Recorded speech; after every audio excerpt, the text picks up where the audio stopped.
যুবক আছে তারা টি শার্ট গর্ত দিয়ে নামাজ পড়ে। আমার বন্ধুগণ, টি শার্ট গর্ত দিয়ে যখন তোমরা মসজিদের মধ্যে যাও, তোমাদের নামাজ কেমনে করে আল্লাহর দরবারে কবুল হবে?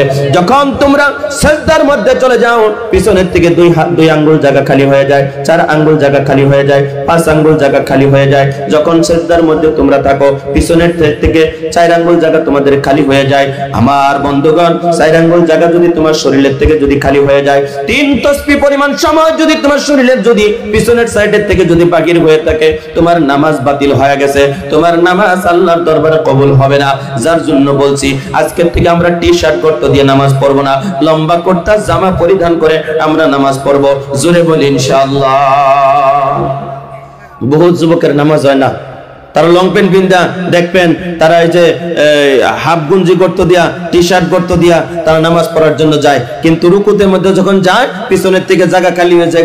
রুকুর মধ্যে গেলে, সেজদার মধ্যে গেলে পিছনের থেকে খালি হয়ে যায়। যদি তোমরা টি শার্ট গর্ত দাও, লম্বাটা ফিনবা, লম্বা ফিনবা, তোমরা মসজিদের মধ্যে যাও, নামাজ পড়ো, ওই নামাজ আল্লাহর দরবারে কবুল হবে। এই 2টা কথা আপনাদেরকে বললাম, মনে রাখবেন। আরেকটা কথা আপনাদেরকে বলি, এই যে মোবাইলে আপনারা প্রত্যেকজন মানুষ আপনারা মসজিদের মধ্যে যান, যাওয়ার পরে ইমাম সাহেব তেলাওয়াত করে, ইমাম সাহেবের তেলাওয়াতের সাথে সাথে আপনার মোবাইলের মধ্যে তেলাওয়াত শুরু হয়, কেউ হয় না? আমরা এই দুমারপুর আঞ্চলিক জামে মসজিদের মধ্যে লেখা আছে মোবাইল সুইচ অফ করো, মোবাইল বন্ধ করো, লেখা আছে। তারপরে আমরা মনে থাকে না, ঢুকে বললাম মসজিদ, রিকটন বাজতেছে, আপনি কি করবেন? হাত বান্ধা অবস্থায় একবার হাত দিছুন, দিয়া যদি 3 তাসবিহ পরিমাণ যদি খালি আন্দা গুন্দা যদি কানা মানুষের মতন যদি বটম পিছছেন, যে দেখি বটমটা কোনো জনে আসেন, কোনো জনে আসেন, এরকম করতে করতে যদি 3 তাসবিহ পরিমাণ সময় যদি আপনার পার হয়ে গেছে, তাহলে আপনার নামাজ আল্লাহর দরবারে কবুল হইব না। আপনি নামাজের থেকে বাহির হয়ে গেছেন, আপনার নামাজ বাতিল হয়ে গেছে। আমার ভাইরা, একবার হাত দিতে পারবেন, 2বার হাত দিতে পারবেন, 3য়বার যদি মোবাইলের মধ্যে যদি হাত দিবেন, তাহলে আপনার নামাজ বাতিল হয়ে যাব। 1 দ্বিতীয় নম্বর হইলো, নামাজে কার হইছেন, মোবাইল নাই বুঝলাম, মাথা কাজ যাইতেছেন, 1বার কাজ যাইছেন, শরীর কাজ যাইতেছেন, 2বার কাজ যাইলেন, 3বার যদি কাজ যাইছেন, তাহলে আপনার নামাজ বাতিল হয়ে গেছে। এই নামাজ দিয়ে আল্লাহর জাহান্নামের আগুনের থেকে বাঁচন যাব না। যার জন্য আল্লাহর কোরআন মিথ্যা না। আল্লাহ কইছে সমস্ত খারাপ কাজের থেকে, সমস্ত গুনাহ থেকে একমাত্র কেবলমাত্র বাঁচাইতে পারে সেটা হলো নামাজ। নামাজ আপনি আমার আল্লাহর দরবারে কবুল হয় না বলেই আমরা গুনাহের কাজের থেকে বাঁচতে পারতেছি না। কেন? আমরা মাসলা মাসাইল জানি না। সম্মানিত ভাইরা, জানার জন্য চলন্ত মাদ্রাসা হক্কানি আলিমদের সাথে আমরা তবলিগে যাব। চিল্লায়ে বলি ইনশাআল্লাহ, আর একটু জোরে বলি ইনশাআল্লাহ। প্রিয় হাজরিন, খেয়াল করে লক্ষ্য করুন, আল্লাহ পাক রব্বুল আলামিন এই পৃথিবীর জমিনের মধ্যে যা কিছু সৃষ্টি করেছেন, আল্লাহ পাক রব্বুল আলামিন বলে, ইন্নাল্লাহা লা ইয়াখফা আলাইহি শাইউন ফিল আরদি ওয়ালা ফিস সামা। আল্লাহ পাক রব্বুল আলামিন বলেন, নিশ্চয় আমি আল্লাহ আকাশের মধ্যে, জমিনের মধ্যে, মধ্যবর্তী স্থানে, আল্লাহ পাক রব্বুল আলামিন বলেন, ইন্নাল্লাহা, নিশ্চয় আমি আল্লাহ এই পৃথিবীর জমিনের মধ্যে যা কিছু সৃষ্টি করেছি, সব কিছু লা ইয়াখফা, প্রকাশ্যভাবে আমি আল্লাহ সৃষ্টি করেছি, গোপন করে আমি আল্লাহ পাক রব্বুল আলামিন কোনো কিছু বানাই নাই। আমার বন্ধুগণ, এই জমিনের মধ্যে আমার আল্লাহ পাক রব্বুল আলামিন যা কিছু সৃষ্টি করেছে রে দাদু, সবকিছু আমার আল্লাহ পাক রব্বুল আলামিন প্রকাশ্যভাবে সৃষ্টি করেছে, গোপন করে কোনো কিছু আমি আল্লাহ পাক রব্বুল আলামিন বানাই নাই। মুসলমান ভাইরা আমার দিকে তাকান, আল্লাহ পাক রব্বুল আলামিন 5টা জিনিস গোপন রেখে দিয়েছে। খেয়াল করে লক্ষ্য করুন, আমার আল্লাহ পাক রব্বুল আলামিন বলে, ইন্নাল্লাহা ইনদাহু ইলমুস সাআ। 1 নম্বর হলো কিয়ামত কবে হবে পৃথিবীর কেউ জানে না। 2 নম্বর হলো ওয়ায়ুনাজ্জিলুল গায়স, মেঘ বৃষ্টি কোন সময় কোন জায়গার মধ্যে হবে গো পৃথিবীর কেউ জানে না। 3 নম্বর হলো ওয়ায়ালামু মা ফিল আরহাম, সন্তান মায়ের পেটের মধ্যে থাকে, ছেলে হবে না মেয়ে হবে, ডক্টর হবে না ইঞ্জিনিয়ার হবে, হাফিজ হবে না আলিম হবে, মুফতি হবে না মুহাদ্দিস হবে, পৃথিবীর কেউ জানে না। জানে শুধু কেবলমাত্র একমাত্র আমার আল্লাহ। একটু জোরে বলা যায় কিনা সুবহানাল্লাহ। 4 নম্বর আল্লাহ পাক রব্বুল আলামিন বলে, ওয়া মা তাদরি নাফসুম মাযা তাকসিবু গাদা। এ মুসলমান ভাই, কার তকদিরের মধ্যে আল্লাহ পাক রব্বুল আলামিন কতটুকু রিজিক লিখে রেখেছে পৃথিবীর কেউ জানে না। জানে শুধু কেবলমাত্র একমাত্র আমার আল্লাহ।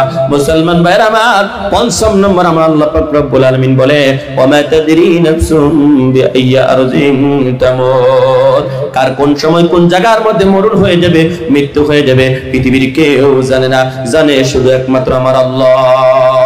ও মুসলমান ভাইরা আমার, 1 নম্বর আল্লাহ বলে, ইন্নাল্লাহা ইনদাহু ইলমুস সাআ, এক নম্বর হলো কিয়ামত কবে হবে পৃথিবীর কেউ জানে না, আপনারা সবাই জানেন। এই দুনিয়াটা কিন্তু থাকবে না, এই দুনিয়াটা একটা সময় ধ্বংস হয়ে যাবে, একটা সময় চূর্ণ বিচূর্ণ হয়ে যাবে। ততক্ষণ পর্যন্ত দুনিয়া ধ্বংস হবে না, ততক্ষণ পর্যন্ত দুনিয়া ধ্বংস হবে না। এ বন্ধু, যতদিন পর্যন্ত হাফিজে কোরআন এই পৃথিবীর জমিনের মধ্যে থাকবে, যতদিন হাফিজি মাদ্রাসা থাকবে, খারিজি মাদ্রাসা যতদিন থাকবে, আল্লাহ আল্লাহ कहनेওয়ালা লোক যতদিন আল্লাহর জমিনের মধ্যে থাকবে, ততদিন পর্যন্ত আল্লাহর জমিনের কোনো লোকসান হবে না, ক্ষতি হবে না।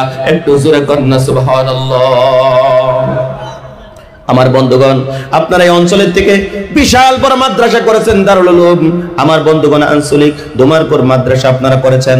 আল্লাহর বান্দা, একটু খেয়াল করুন, লক্ষ্য করুন, এই মাদ্রাসার তালবি ইলমদের জন্য, ছাত্র ভাইদের জন্য রে দাদু, সকালের থেকে নিয়ে বিকাল পর্যন্ত, পিঁপড়ার থেকে নিয়ে শুরু করে হাতি পর্যন্ত যত মাখলুকাত আছে, সমস্ত মাখলুকগুলো এই মাদ্রাসার তালবি ইলম ছাত্র ভাইদের জন্য মাগফিরাতের জন্য দোয়া করে। কিসের জন্য দোয়া করে? এই মাদ্রাসার ছাত্র যদি জিন্দা থাকে, এই মাদ্রাসার ছাত্রগুলো যদি বেঁচে থাকে, এরা একটা সময় আল্লাহ আল্লাহ আল্লাহ জিকির করবে। এ বন্ধুগণ, আল্লাহ আল্লাহ জিকির যতদিন পর্যন্ত আল্লাহর জমিনের মধ্যে চালু থাকবে, জারি থাকবে, ততদিন পর্যন্ত আল্লাহর দুনিয়ার ধ্বংস হবে না, আল্লাহর জগৎটা নষ্ট হবে না। যার জন্য পিপিরাত থেকে নিয়ে শুরু করে হাতি পর্যন্ত যত মাখলুকাত আছে গো, মাদ্রাসার তালবি ইলমদের জন্য, আলিমদের জন্য আল্লাহর কাছে মাগফিরাতের দোয়া করতে থাকে। জোরে জোরে কোন সুবহানাল্লাহ। সেই জন্য আমার দাদু ভাইরা, আল্লাহকে ওস্তে দুইটা চরণ ধরে, দুইটা পায়ে ধরে আপনাদেরকে বলে যাব, একটা সন্তান যদি তাকে মাদ্রাসার মধ্যে দিবেন, আমার বন্ধুগণ, একটা সন্তান যদি তাকে মাদ্রাসার মধ্যে দিবেন, কোরআনের হাফিজ বানান, আলিম বানান, মুফতি বানান, মুহাদ্দিস বানান। আপনি বাবা যখন মারা যাবেন, আপনার লাশটা নিয়ে যখন আপনার সন্তানটা কবরের মধ্যে নামবে, নামার সঙ্গে সঙ্গে আপনি আমার মুখটা যখন কাবার দিকে ঘুরাইয়া দিবে গো, দেওয়ার সঙ্গে সঙ্গে চিরবিদায় কবরের মধ্যে দিয়ে ছেলেটা যখন কাঁদতে কাঁদতে কাঁদতে কাঁদতে কবরের থেকে যখন বাবার লাশ, মায়ের লাশটা কবরের মধ্যে নামাইয়া মুখের থেকে যখন কাপড়গুলো সরাইয়া দিবে, ভাই গো, আপনারা জানেন আমার বন্ধুগণ, কবরের মধ্যে নামানোর পরে আমার বন্ধুগণ মুর্দাগানের মুখের থেকে কিন্তু কাপড়গুলো সরাইয়া দেওয়া হয়, লাশটার মুখের থেকে কিন্তু কাপড়গুলো সরাইয়া দেওয়া হয়, আর তার মুখখানা কিবলার দিকে ঘুরাইয়া দেওয়া হয়।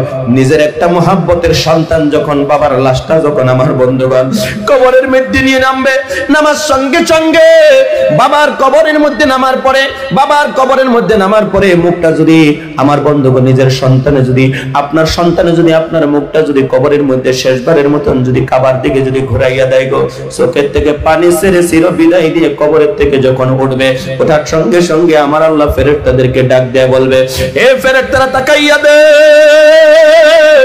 সন্তান হয়ে বাবার লাশ কবরের মধ্যে নামাইলো, চোখের থেকে পানি ছাড়লো, মুখটা কিবলার দিকে ঘুরাইয়া দিল, এরপরে আমাকে রহমান রহিম বলে ডাক দিয়েছে, তোমরা সাক্ষী থাকিও, এর বাবা মার তামাম জীবনের গুনাহ আমি আল্লাহ মাফ কইরা দিলাম।